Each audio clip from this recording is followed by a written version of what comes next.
So thank you for joining us today for this important conversation on humanizing higher education.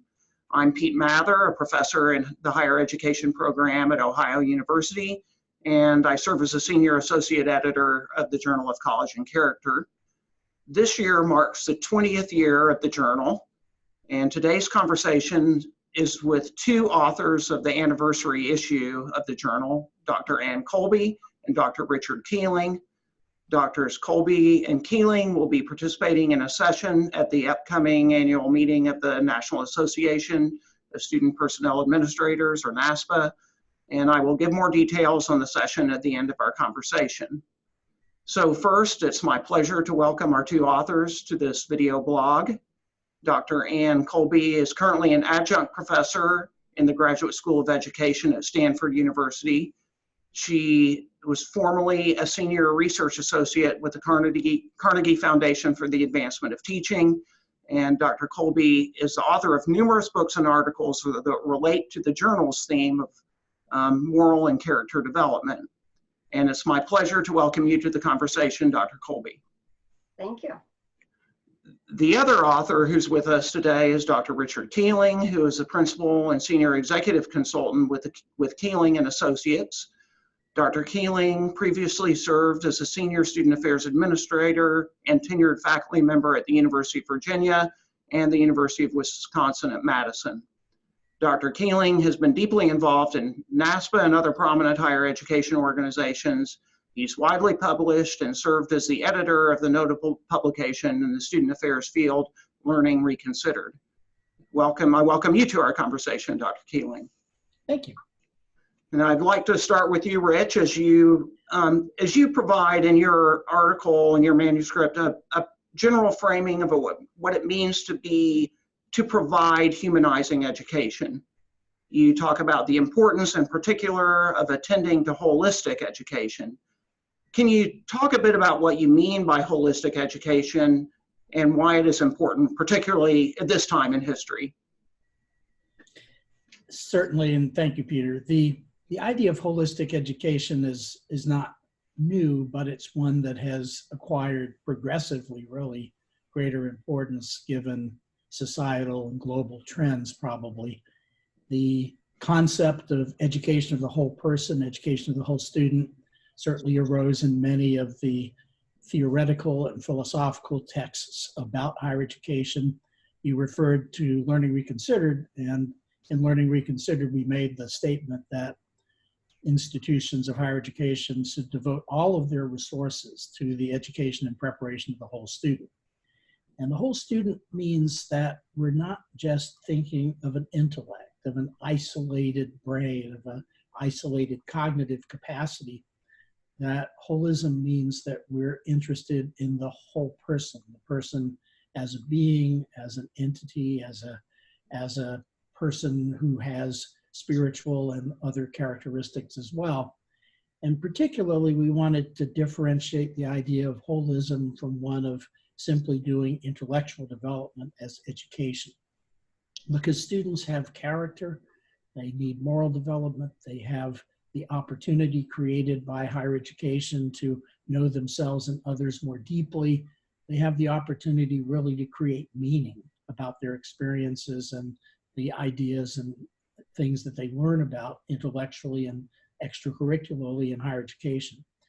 So when I think about holism, I think about two very important things. One is that we're not just providing disciplinary content to students. We're not just making the student a biologist or a social scientist or astronomer. We're really trying to help the student become something larger than any particular discipline. And to do that, we need to have a relationship with that student, which is more than just transactional.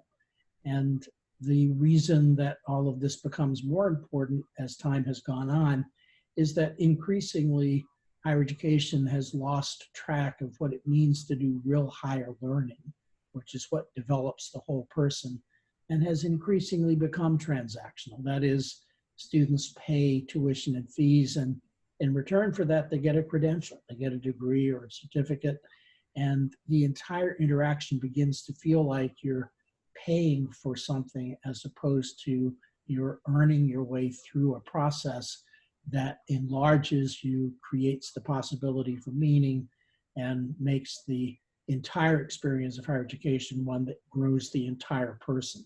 So that's what I think of when I think about holism, and it makes the comment, once again, from Learning Reconsidered, everything's about the education and preparation of the whole student, really a kind of call to action for higher education to avoid thinking of higher education just as providing content in return for tuition. Yeah, especially important at this time when who knows what the future is going to look like for these students also when they get out of college. And so thank you very much for that introduction. And Anne, your article addresses issues of students' development of purpose and the role of passion within higher education. And this is certainly an important dimension of what Rich was discussed in the context of holism. And in particular, you describe the pursuit of purpose as a developmental process rather than a simple matter of discovery. Could you talk about this? Sure.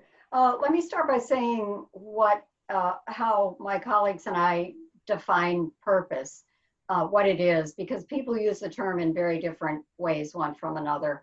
And so what we mean by purpose is a commitment to sustained long-term goals and actions that are both meaningful to the self and also contribute something, it's something larger than the self.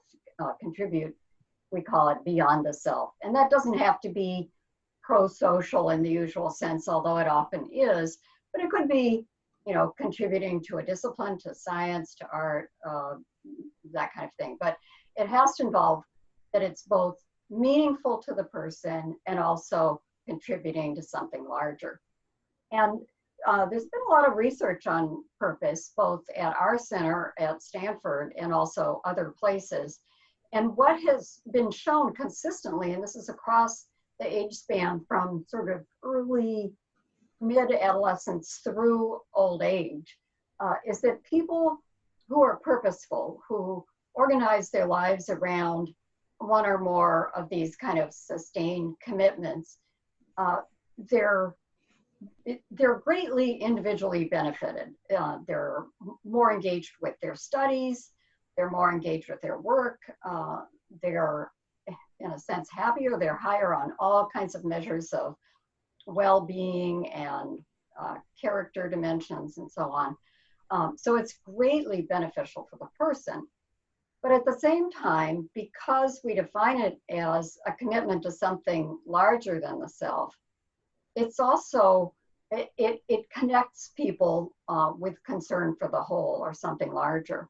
And so we feel like, I think especially given what we were just saying about the growing transactional quality of higher education, our hope is that a focus on purpose as one element of flourishing and one element of holistic education can bring together the legitimate goals that students have for, you know, I need to be able to make a living after this. And it's a winner-take-all society. It's scary out there. And we feel like those are perfectly legitimate concerns. But at the same time, you help them develop ways of doing that that are really meaningful and that contribute something. So passion can be part of this. Often people who are purposeful are passionate about what they're doing. But I think too often these days in commencement addresses or in programming and in colleges, they talk about finding your passion. And in a way, kind of acting as if that's what purpose means. And we like to say, well, purpose is not the same thing as passion. And it's partly not the same thing as passion because passion need not be desiring to contribute beyond the self. A person can be passionate about playing video games or becoming a figure skater, and it may or may not, it could be oriented in a way that contributes to something larger, but it often isn't. So passion alone doesn't necessarily involve contributing something beyond the self. The other thing is, passion is really referring to an emotion, and commitment, long-term commitment, has to ride out emotions. It can make you, and it will make you, feel you've got a more meaningful life, enthusiasms, energy that you bring to your endeavors, but it doesn't mean you're going to be, happy all the time. And so it needs to be a little less vulnerable to the emotional ups and downs that are implied by passion. The other thing is that people often say, find your passion. That's what you need to do in school, in college, after college, whatever. Find your passion. Figure out what it is that you are passionate about.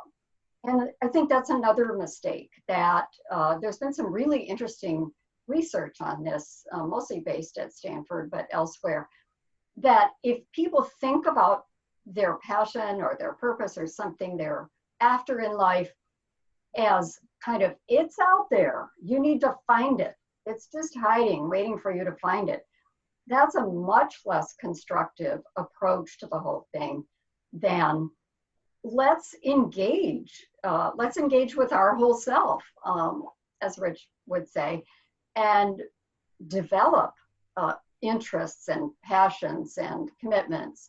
And really, college needs to be about expanding people's fascinations and concerns and commitments, rather than just finding that one thing that is hidden there somewhere for you to look for. So the way that we would approach it is to say there has to be programming that helps people develop these kinds of engagements and learn how to commit to something that means a lot to them over time through thick and thin, and also be good at it. A lot of what you're learning in higher education is not just, oh, I really care about this issue, but how are you going to do a good job on that issue when you commit to it? And that's not easy to attain. That requires everything that colleges and universities have to offer. So that's where we're coming from on the purpose idea. Great. I as an educator and coming out of student affairs, and now as a classroom educator for a program in higher education administration, the ideas that both of you are articulating are exciting for me, but they're mostly exciting because I'm also a parent of 2 college students. When I hear you both talk about what education can be and should be, that's what I hope for my daughters. But so for both of you, educators, both who are classroom educators, part of the curriculum and part of the co-curriculum, play important roles in the journeys that you've described. And in your articles, you discuss the context for executing in the current environment. And Rich, you wrote about the importance of deep engagement between students and mature mentors, and also mentioned the challenges presented by the current business model. And you alluded to this a little bit in your earlier talk, but that this model focuses largely on what I'd call a culture of efficiency in providing interactions so we're looking for ways to provide interactions that lead to deep learning. So could you pick up on this kind of challenge and tension? Sure. I think the hardest reality and the hardest thing to say, but the most true one, is that what students most need is the hardest thing for universities and colleges today to provide. And what they most need is time with people who will engage with them and help them explore these really essential questions, some of them very big questions, about purpose, about life, about themselves, about others, about their relationship to the world around them, about how what they're doing in college creates opportunities and pathways for the future, et cetera. And that demands time, and it's intense sometimes. Imagine, for example, what I was fortunate to have at the University of Virginia as an undergraduate, which was a faculty advisor, mentor for me, who spoke with me several times over weeks, actually, about my thesis that I was writing as an English major. And the most valuable part of that to me was this repetitive engagement, that over time we could talk several times about something, that he could ask me questions, I'd go away and think about those and come back and talk about them further. It's very hard today in the current structure and business model of higher education for faculty members, even in small liberal arts colleges, to have the freedom to engage with the student in that kind of ongoing conversational way. But it is that kind of ongoing conversation that enables whatever conversation is happening within the student's own mind about his or her purpose and meaning and what they want to do with their lives. And higher education has become focused, as at some level it has to be, on its success as a business enterprise. But I think the essentiality of survival or sustainability as a business not only competes with, but sometimes undermines the possibility of achieving mission. And as more institutions depend on contingent faculty, as there's less time available for faculty members to do their own professional development, there's less availability of office hours, less availability of free entering time for students to encounter faculty members or other mentors outside the classroom. All of those things have just become more difficult. And as they do become more difficult, the relationship between the student and the institution becomes more transactional. And you can say all you want to that all of this so-called decline of the humanities, or the refocusing of parents and students on getting a job after college, that is what it is that has caused all this. I don't think so. I think what has caused it is this drift of mission and the prioritization or privileging of the economic side of education. And that doesn't mean that the business model of higher education isn't in trouble. It does mean that everyday decisions get made in higher education by senior administrators, trustees, and others, which have to go one way or the other. Are we going to become more and more efficient, or are we going to focus on ensuring that we attend with our resources to the education and preparation of the whole student? And the long list of other things chosen besides the education, the preparation of the whole student, is no surprise to anybody, but certainly the development of auxiliary enterprises, real estate trusts, et cetera, even some competitive athletic programs have become diversions where resources, bandwidth, time, and focus go to institutional outcomes rather than student outcomes. So what I'd like to see is the emphasis once again on student outcomes. Yeah. You know, the consistency between your two articles was something that struck me in terms of, you know, both dealt with holism, but you both talked about this context. And Dr. Colby, you discussed the ways in which the current paradigm of academic capitalism has provided constraints on our work with students, kind of as Dr. Keeling was alluding to, but you also mentioned that despite these challenges, there's momentum right now focused on educating students for character and citizenship. So would you like to share some of your thoughts about that?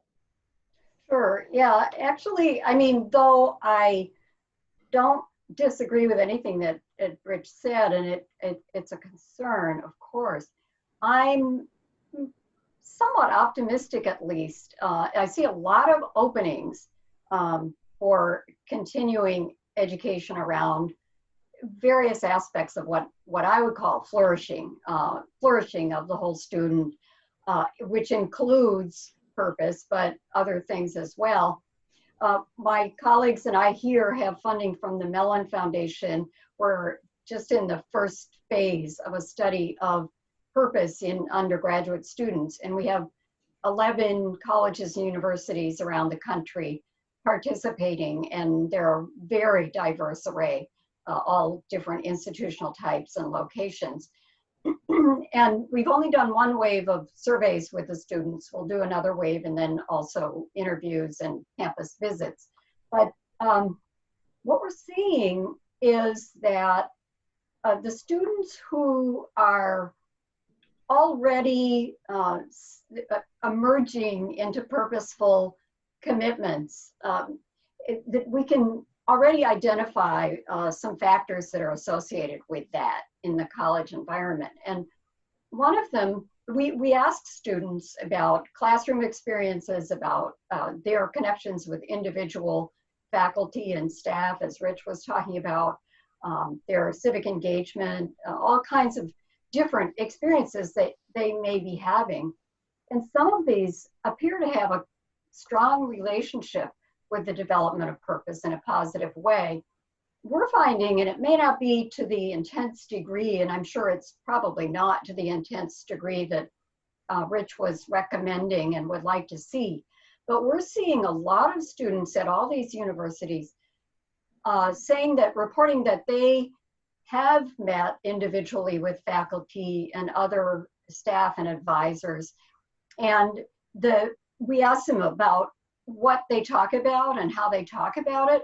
And the ones who say that they use those opportunities to talk about sort of the relationship between their interests and their concerns and the things they care about and what the world needs and what the opportunities are for them to contribute, things like that.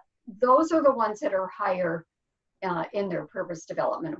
Since we don't have our longitudinal data, we can't look at the causal dimension of that yet, but things like that. And also students who've taken part in civic engagement activities as extracurricular, those are, I was quite amazed at the percentage of people in all the campuses, the students who were taking part in civic engagement type activities. And when we did some descriptive research on each campus as background to the study of the students, I saw that even in the completely non-residential community colleges in our sample, there was actually quite a lot of active programming around civic engagement. So, and I think the other thing is there are tremendous opportunities in areas of undergraduate education that are already important on campuses. So the kind of wellness programs, sometimes they're treated as problems to be addressed, drinking, depression, mental health problems, and so on. But more and more of these, I think, are gaining an interest in putting this in a positive frame around flourishing of students and how do you deal with problems in the context of a larger, more positive view of the students' development. I think, every campus has a set of programs around those issues and a question of how they're oriented and how they're framed and what they're therefore able to do. Same with career development, which is a huge, of course, commitment because students, as we've said, it's one of their big concerns is to find jobs. And so if you use that opportunity of the tremendous interest among students to sort out their vocational future, and also universities' commitments for lots of reasons, including their own business model, in a sense, their marketing, that their students are being employed well after graduation. That's another area where it's so easy, if you understand how to do it, to incorporate meaning and purpose and commitment and social contribution and interest and passion into that approach. Stanford has really reoriented their career development office around exactly these kinds of things. And I think there's tremendous opportunity in these areas without necessarily opposing some of the main directional flows, but instead to, in a sense, jump onto those currents and go with them. Another one is diversity on every campus, and we didn't choose them for this. The recognition that people are going to be living in diverse societies, working in diverse workplaces, and how can you make that happen in a good way and give students the capacity to understand things from other people's point of view and work together with people different from themselves. All of these things, which I think are pretty hot topics, despite all the currents flowing in wrong directions from our perspective, all of these are great opportunities, I think, to pick up on the things that we care about, as well as the things that students themselves and their parents and families and educators care about. Yeah. So while we're dealing with many challenges, leveraging those things that are really positive right now and is kind of a pathway in a direction to go where sort of the vision that both of you have articulated today and in your articles. Well, I'm grateful for this opportunity to talk with both of you, and for those of you who are watching the video, certainly if you want to get deeper into these ideas, the anniversary issue of the journal will be coming out soon. You can also join us at the NASPA annual meeting this spring in Austin, Texas. The session is called Humanizing Higher Education in the Journal of College and Character, and the time and location are provided on the posting for this video. So thank you again to our panelists. Thank you for all that are joining us on the video, and we look forward to seeing you in Austin this spring.